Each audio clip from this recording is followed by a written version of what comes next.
नमस्कार, जोहार झारखंड देख रहे हैं आप। आपके साथ मैं हूं शिप्रा झा। बुलेटिन की शुरुआत करेंगे बड़ी खबर के साथ। बड़ी खबर धनबाद से है, जहां नए साल के जश्न में नामी होटल ने खुलकर कोरोना गाइडलाइंस की धज्जियां उड़ाई हैं। धनबाद शहर से कुछ दूरी पर स्थित द वेडिंग बेल्स होटल में अश्लील डांस पर लोगों ने जमकर ठुमके लगाए। होटल में नए साल के जश्न को लेकर रशियन डांसर को बुलाया गया था।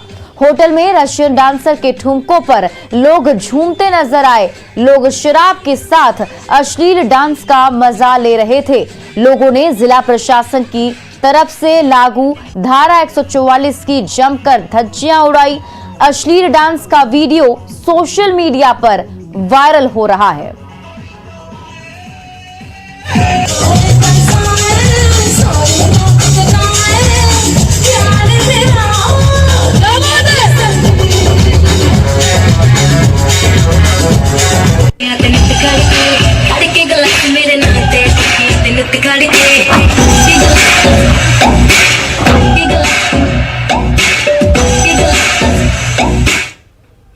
रामगढ़ के गोला में झुंड से बिछड़े हाथी के पहुंचने से हड़कंप मच गया है। हाथी गोला के सिंह मोहल्ले में पहुंच गया है। आबादी वाले इलाके में हाथी के पहुंचने से दहशत का माहौल है। फिलहाल हाथी को वन विभाग की मदद से खदेड़ दिया गया है। मशाल जलाकर भी हाथी को भगाने की कोशिशें जारी है। झुंड से बिछड़ा हाथी काफी खूंखार हो गया है। तस्वीरें हम आपको दिखा रहे हैं। देखिए, गोला के सिंह मोहल्ले में हाथी पहुंच चुका है। इधर तिरला और हेसापोड़ा में भी कुल 3 हाथी मौजूद हैं।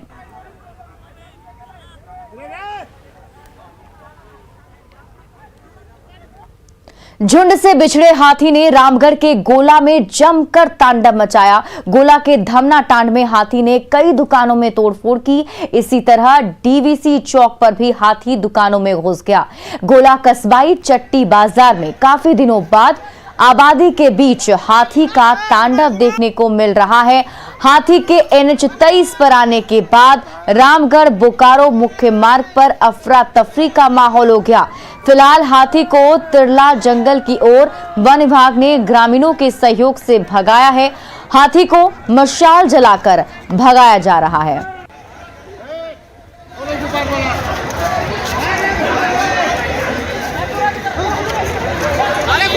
घुमा घुमा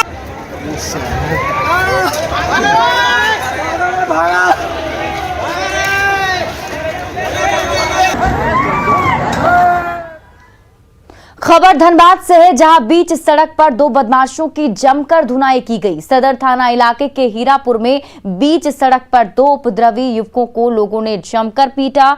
दरअसल ये युवक मिठाई दुकान में महिला पर फफ्तियां कस रहे थे। इसके बाद युवकों की जमकर खातिरदारी हुई। दुकानदारों का कहना है कि इलाके में आधा दर्जन युवक हर दिन मिठाई दुकान के पास आकर महिलाओं पर छींटाकशी करते थे। साथ ही दुकानदारों को डरा धमकाकर पैसे भी मांगते थे। दुकानदारों ने बताया कि कुछ युवक शराब के नशे में दुकान में खरीदारी कर रहे महिला को देखकर फफ्तियां कसने लगे। युवकों को भगाने के बाद आधा दर्जन युवक फिर से आए और दुकानदार से भिड़ गए। दुकानदारों ने युवकों को घेर लिया। जब भीड़ भारी पड़ने लगी तो कई युवक फरार हो गए। युवकों की पिटाई के बाद पुलिस के हवाले कर दिया गया। हमला यही कल रात में दारू पी के 2 लड़का आया था और मिठाई खरीद रहा। भैया काउंटर में था, हम भी थे और वहीं से छूट रहा, गाली गलौज कर रहा।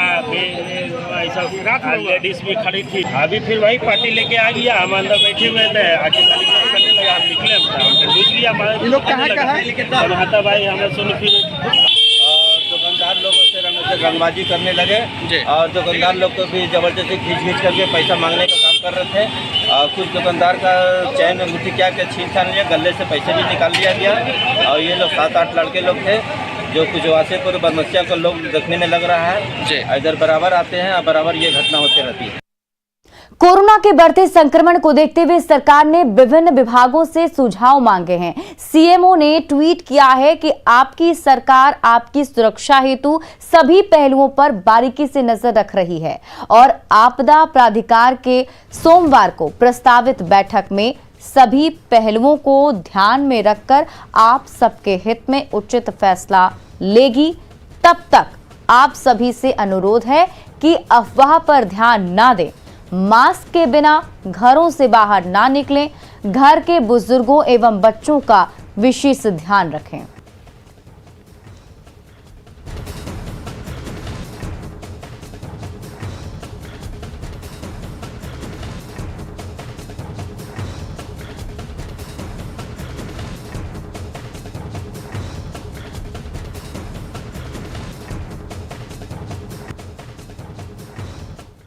झारखंड में कोरोना संक्रमण की रफ्तार डरावनी दिख रही है। पिछले 10 दिनों में संक्रमण के मामले तेजी से बढ़े हैं। एक्टिव केस का आंकड़ा 3000 के पार है। ऐसे में स्वास्थ्य विभाग ने सभी जिलों को निर्देश जारी किया है।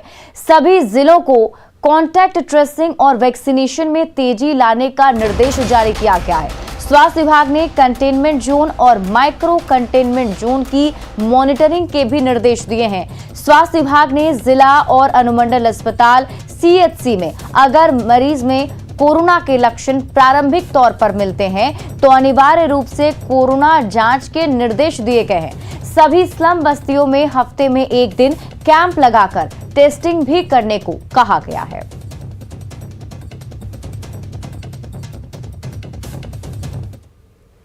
झारखंड में कोरोना संक्रमण का ग्राफ हर दिन बढ़ता जा रहा है। इस बीच सरकार और स्वास्थ्य महकमा तीसरी लहर की तैयारियों का दावा कर रहा है, लेकिन नए वेरिएंट ओमिक्रॉन के दस्तक ने लोगों की परेशानी बढ़ा दी है। ऐसे में न्यूज 18 ने हर दिन रिकॉर्ड तोड़ रहे संक्रमण के बीच राजधानी रांची में कोरोना को लेकर की गई तैयारियों का रियलिटी चेक किया।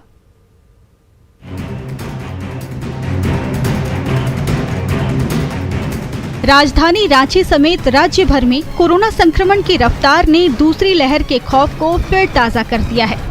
पिछले 6 दिनों की बात करें तो राजधानी रांची में 15 गुना मरीज बढ़े हैं, लेकिन कोरोना के नए वेरिएंट ओमिक्रॉन की पहचान करने वाली जीनोम सीक्वेंसिंग मशीन को अब तक राज्य सरकार राज्य में मुहैया नहीं करा पाई है। ऐसे में नए संक्रमितों में वेरिएंट का पता भी नहीं चल पा रहा है। डॉक्टर भी इसे चिंता का विषय मानते हैं।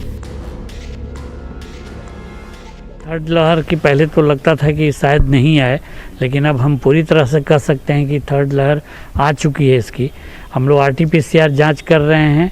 कुछ जांच में अभी कमी है जिसको धीरे धीरे बढ़ाया जा रहा है। और ये जो वेरिएंट का पता लगाने के लिए जो जीनोम सीक्वेंसिंग मशीन है वो भी सरकार की मंशा है कि यहाँ और जमशेदपुर में लगाया जाए। अभी तक वो लगा नहीं है। दूसरी तैयारियों की बात करें तो राजधानी रांची में रांची सदर अस्पताल, डोरंडा CHC और गांधीनगर मिलाकर कुल 410 ऑक्सीजन सपोर्टेड बेड की सरकारी स्तर पर तैयारी की गई है, जिसमें रांची सदर अस्पताल में कुल 240 बेड, जिसमें 100 ICU bed, urban CHC Doranda Risaldar में 100 बेड, CCL गांधीनगर अस्पताल में 70 बेड शामिल हैं। हालांकि इसमें रिम्स और निजी अस्पतालों की तैयारी शामिल नहीं है। केस की संख्या इधर 2-3 दिनों से काफ़ी ज़्यादा हो जा रही है, लगभग दुगना हो जा रहा है अगले दिन। तो इसमें हम लोग के यहाँ 240 डेडिकेटेड बेड्स है, जिसमें 100 बेड जो है वो ICU और हाई डिपेंडेंसी यूनिट HDU है, और बाकी 120 बेड्स जो है 4th फ्लोर पर वो पूरे रखा हुआ है कोविड पेशेंट के लिए। और SNCU में भी जो 20 बेड हम लोग का है वो एकदम छोटे बच्चे अगर संक्रमित होकर आते हैं तो उनके लिए रखा हुआ है। इससे 240 बेड्स यहाँ है। 100 बेड्स हम लोगों का रिसालदार नगर जो अर्बन CHC है उसमें है, और 70 बेड्स हम लोग का CCL गांधीनगर में एक्टिव है। दावे पहले भी हुए थे, लेकिन दूसरी लहर ने दावों की पोल खोल दी। वहीं दावे अब भी हो रहे हैं, लेकिन सच्चाई आपके सामने है। ऐसे में राज्य सरकार और स्वास्थ्य विभाग को चाहिए कि जल्द कमियों को दूर करे, ताकि हालात बिगड़ने पर संभाले जा सके। जीनोम सीक्वेंसिंग मशीन लंबे समय से आ रही है, लेकिन अभी तक झारखंड की ज़मीन पर नहीं पहुंच पाई है। नए वेरिएंट का पता नहीं चल पा रहा है। आप ऐसे में कोरोना के जो मरीज होते हैं और ओमिक्रॉन के मरीज, दोनों में फ़र्क किया जाए तो कैसे? संजय कुमार सिन्हा, न्यूज़ 18 रांची। रामगढ़ में रविवार की छुट्टी की वजह से रांची पतरातू मुख्य मार्ग पर्यटकों के एकाएक हजारों की संख्या में आ जाने से जाम लग गया। पर्यटक बड़ी संख्या में सुबह से ही Patratu valley, Patratu lake resort का दीदार करने पहुंचे थे। हजारों की संख्या में अचानक से पर्यटकों के पहुंच जाने के कारण महाजाम की स्थिति बन गई। पुलिस को जाम हटाने में घंटों मशक्कत करना पड़ा। इस जाम में कई एम्बुलेंस की गाड़ियां भी फंस गई, जिसके कारण मरीजों को समय पर अस्पताल नहीं पहुंचाया जा सका। रामगढ़ जिला प्रशासन के लाख दावों के बावजूद भीड़ पर नियंत्रण का कोई भी पुख्ता इंतजाम नहीं दिखा। लोग बड़ी संख्या में रिजॉर्ट के अंदर भी घुस गए, जिनके चेहरे पर ना तो मास्क था और ना ही कोई कोविड टीकाकरण का मैसेज दिखाने का तरीका। गुमला के डुमरी थाना इलाके में अपराधियों ने एक शख्स की बेरहमी से हत्या कर दी। जगदीश लोहरा का शव घर से महज 200 मीटर की दूरी पर बरामद किया गया। अपराधियों ने गला काटकर शख्स की हत्या कर दी। पुलिस मामले की तफ्तीश में जुटी हुई है। दिखावे के लड़ाई झगड़ा मन हो जाए ना स्केल कर से, लेकिन जाओ मैं के निकल तब उन्हों घर है नहीं तो मैं तो सोचत हो कि उन्हें हो घर है का लेखन से नियालू है सुत के लगे का ऐसा सोचत मैं डिक्सी धर के पानी लाने जात हूँ, देखो तो इस जगह फेंका। गोड्डा के हंडवारा थाना क्षेत्र के संग्रामपुर गांव में हत्या के मामले का खुलासा हो गया है।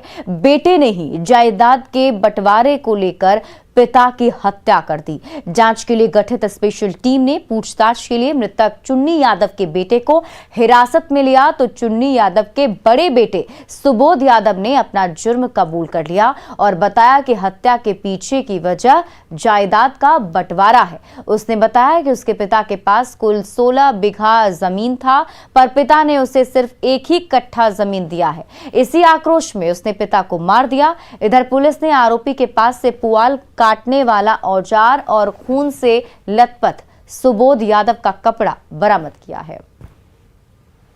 जो हत्या में जो शामिल जो भी हथियार इस्तेमाल किया गया था और जो कपड़ा हम लोगों को इनके निशानदेही पर जो है हम लोगों को कपड़ा भी रिकवर हुआ है, वो मृतक का कपड़ा है और उस पर जो है हम लोग और एफएसएल टीम को भेज के और साइंटिफिक इन्वेस्टिगेशन करके हम लोग और आगे अनुसंधान में आगे बढ़ रहे हैं। रांची में नशे के अवैध धंधे में महिलाएं भी आ चुकी हैं। इसी की बानगी लोअर थाना बाजार क्षेत्र में देखने को मिली, जहां एक महिला नशीली दवाइयों के साथ गिरफ्तार हुई। महिला के पास से 110 बोतल कफ सिरप और काफी संख्या में नशे के टैबलेट बरामद हुए हैं। जानकारी के मुताबिक महिला रांची शहर भर में घूम घूम कर नशे की दवाइयों की सप्लाई किया करती थी, जिसकी जानकारी मिलने के बाद पुलिस ने उसे दबोचा है। महिला पहले भी नशे की दवाइयों की सप्लाई किया करती थी। राज्य की हेमंत सोरेन सरकार भाषाई विवाद में फंसती ही जा रही है। झारखंड के युवा सरकार के खिलाफ मुखर होकर अब सड़क पर उतर चुके हैं। बोकारो के नया मोड़ स्थित बिरसा चौक पर झारखंडी युवा पारंपरिक हथियार के साथ बिरसा चौक पहुंचकर भगवान बिरसा मुंडा को माल्यार्पण कर सरकार के खिलाफ जमकर भड़ास निकाली। धनबाद और बोकारो के झारखंडी युवा राज्य सरकार के द्वारा जारी किए गए अधिसूचना में दोनों जिले में भोजपुरी और मगही को स्थानीय भाषा की सूची में शामिल करने के बाद से ही आंदोलनरत हैं। में झारखंड सरकार द्वारा जो बोकारो धनबाद जिला में मगही और भोजपुरी को जो क्षेत्रीय भाषा के रूप में शामिल कर दिया गया है, उसी के विरोध में आज रैली और आम सभा जो नया मोड़ में अभी देखने को मिल रहा है, उसी के तहत ये कार्यक्रम चल रहा है। इससे पहले भी हम लोग जो नोटिफिकेशन जिस दिन निकला, हम लोग 25 तारीख को मुख्यमंत्री का पुतला दहन किए। जामताड़ा विधायक इरफान अंसारी सदर प्रखंड के लदाना के बोनपड़ा टोला पहुंचे। विधायक ने पिछले दिनों हाथी के हमले से मारे गए बहुजन हेम्ब्रम के परिवार से मुलाकात की और परिवार को 4 लाख का मुआवजा दिया। वहीं इरफान अंसारी ने यहां भी बीजेपी पर हमला बोला। इरफान ने बीजेपी के शासनकाल में आदिवासियों को शोषण का आरोप लगाया है। मरने वाला हमारा आदिवासी होता है, क्योंकि ये लोग गांव में रहता है। पूर्व की सरकार ने ध्यान नहीं दिया। भाजपा का सरकार था यहाँ, लेकिन कभी भी इसकी व्यवस्था नहीं किया। लेकिन अब हमारी सरकार बनी है, मुख्यमंत्री हेमंत सोरेन जी बने हैं, हम सब का व्यवस्था कर रहे हैं। रांची रेलवे स्टेशन पर रेलवे की तरफ से प्रीपेड ऑटो की शुरुआत की गई, जिससे आम लोग राहत महसूस कर रहे हैं। प्रीपेड ऑटो न सिर्फ यात्री बल्कि ऑटो ड्राइवर को भी सहूलियत हो गई। प्रीपेड ऑटो की जिम्मेवारी आरपीएफ को दी गई है। लोगों का कहना है कि पहले ऑटो चालक मनमाना किराया वसूलते थे, लेकिन अब उन्हें भाड़े के लिए किचकिच नहीं करनी पड़ेगी। वहीं ऑटो चालक भी राहत महसूस कर रहे हैं। उनका कहना है कि कई बार यात्री किराया देने में परेशानी करते थे, लेकिन अब उन्हें इस तरह की परेशानी नहीं होगी। प्रीपेड है जो बहुत बढ़िया है, बहुत आसानी है। ऐसे बहुत बार्गेनिंग होता था और ये सस्ता भी है और बहुत सुविधा भी है।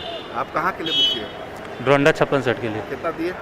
110 रुपया के लिए बहुत बदलाव हुआ सर। हाँ, ये हो रहा है कि कस्टमर को कोई दिक्कत नहीं है, हम लोग को भी कोई झमेला नहीं है। सीधा काउंटर से कटवा रहे हैं लोग, हम अपना लेके जा रहे हैं, पहुंचा रहे हैं, बस वही से। कोई दिक्कत नहीं है सर। भाड़ा बहुत जगह का है कि कुछ कम है, खैर मैनेज हो जाएगा बाद में। अभी पूर्व कप्तान महेंद्र सिंह धोनी द्वारा सम्मानित साहिबगंज के भोगनाडीह के पेंटर जमाल को आज सम्मानित किया गया। सितंबर महीने में इंडिगो एयरलाइंस की तरफ से पेंटिंग प्रतियोगिता हुई थी। जमाल ने वहां पूरे देश में चौथा स्थान हासिल किया था। इसके बाद महेंद्र सिंह धोनी ने जमाल को सम्मानित किया था। जमाल की उपलब्धि पर भोगनाडीह के ग्रामीणों को गर्व है। जमाल के सम्मान समारोह में बड़ी संख्या में गाँव के लोग शामिल हुए। हम कामयाबी जो हासिल किए हैं और हमारा गांव का जो है, हम अपना गांव का नाम रोशन किए। गांव का ही नहीं, पूरे झारखंड में जो नाम रोशन हुआ है। और इस कामयाबी का पीछे मेरा जो हाथ था वो मेरा भाई था। अंडर 11 नेशनल रोलर बास्केटबॉल में झारखंड के खिलाड़ियों ने जबरदस्त प्रदर्शन किया है। चंडीगढ़ में हुए चैंपियनशिप में 7 से 11 उम्र के बच्चों ने 5वें नेशनल रोलर बास्केटबॉल चैंपियनशिप में हिस्सा लिया। प्रतियोगिता में 5 सिल्वर, रोलर स्पीड में 1 गोल्ड और 2 कांस्य पदक बच्चों ने अपने नाम किया। रोलर स्पीड में सबसे कम उम्र की कृष्वी गर्ग ने गोल्ड जीतकर झारखंड का नाम रोशन किया है। मेरे को आज मेडल मिला क्योंकि मेरे पापा बहुत सपोर्ट करते थे। शूटिंग में प्रतियोगिता में हिस्सा लिया था और मेरे पूरे टीम ने जीता है, हमने मेडल जीता है। तो सब अंडर 11 के एज में ही है, तो इसमें स्पीड में 1 गोल्ड मेडल आया और 2 ब्रॉन्ज मेडल आया। तेजी से बढ़ते कोरोना संक्रमण के बीच 3 जनवरी से 15 साल से 18 साल तक के किशोरों का कोविड टीकाकरण कार्य शुरू करना है। सिमडेगा में जिला प्रशासन ने 3 जनवरी से शुरू हो रहे टीकाकरण की खास तैयारियां की हैं। डीसी ने बताया कि स्कूलों में सबसे अधिक भीड़ जुटती है। ऐसे में वैक्सीनेशन के लिए स्पेशल रोस्टर बनाए गए हैं, जिसके आधार पर स्वास्थ्य विभाग की टीम स्कूलों में कैंप कर किशोरों का टीकाकरण करेगी। इसके अलावा स्कूल के बाहर के किशोरों को JSLPS और आंगनबाड़ी सेविका की मदद से चिन्हित करते हुए टीकाकरण किया जाएगा। ये बच्चों को प्राथमिकता से हम लोग इसमें पहले वैक्सीनेशन का कार्य करेंगे, क्योंकि उनके गेट टुगेदर पॉइंट्स जो है वो एक जगह स्कूल के रूप में होता है, तो सबसे ज़्यादा कहीं फैलने की आशंका है तो उनके जगहों पर है। एक साइकिल में हम लोग पूरे जिला के हर स्कूल में पढ़ने वाले 15 to 18 वाले जो ग्रुप हैं उनको हम लोग कवर करा के वैक्सीनेट करा दें। इसके अलावा एक मैपिंग हम लोग कर रहे हैं। JSLPS और जितने भी कर्मी हैं सभी के परिवार के बीच में अगर जितने लोग हैं उनके परिवार वालों को चिन्हित करके एक जगह हम लोग टैगिंग करके देंगे। तो चीज़ें वर्कआउट हो रही हैं, स्कूल का रोस्टर तैयार है, दोनों को पैरेलली चलाने का हम लोग प्लान जो है वो कर रहे हैं। गढ़वा पुलिस ने विभिन्न थाना क्षेत्रों में 2 चोर गिरोह के 7 सदस्यों को गिरफ्तार किया है। चोर गिरोह के पास से एक पिस्टल, चोरी की गई बाइकें, लैपटॉप समेत कई सामान बरामद किए गए। रमकंडा पुलिस ने एंटी क्राइम चेकिंग अभियान के समय शक के आधार पर चोर गिरोह के 4 सदस्यों को एक पिस्टल सहित चोरी की बाइक के साथ गिरफ्तार किया। वहीं बशुनपुरा पुलिस ने 3 चोरों को एक होंडा मोटरसाइकिल, एक हीरो HF डीलक्स, एक मोटर के साथ गिरफ्तार किया है। दोनों ही गिरोह आपराधिक इतिहास रहा है। चोर गिरोह लूट की घटना को अंजाम दे चुका है। एक तो रमकंडा थाना क्षेत्र के अंतर्गत 3 लोग थे, जिनको कि चेकिंग के दौरान जो रमकंडा और भंडरिया मुख्य पथ है वहाँ सस्पिशियस स्थिति में पाया गया था। पूछताछ करने पर उन लोगों के द्वारा कई कांडों में अपनी संलिप्तता को स्वीकार किया गया। सबसे हाल में चैनपुर में कुछ दिन पहले ही एक सीएसपी में लूट हुआ था। उस सीएसपी में जो भी लूटा गया था, आप लोग देख सकते हैं कि जो लैपटॉप और बाकी एक्सेसरीज़ है उनको भी बरामद किया गया। इस प्रकार से कुल 4 लोगों की गिरफ्तारी हुई है। और फिलहाल इस बुलेटिन में अभी के लिए बस इतना ही, लेकिन न्यूज़ 18 बिहार झारखंड पर खबरों का सिलसिला लगातार जारी।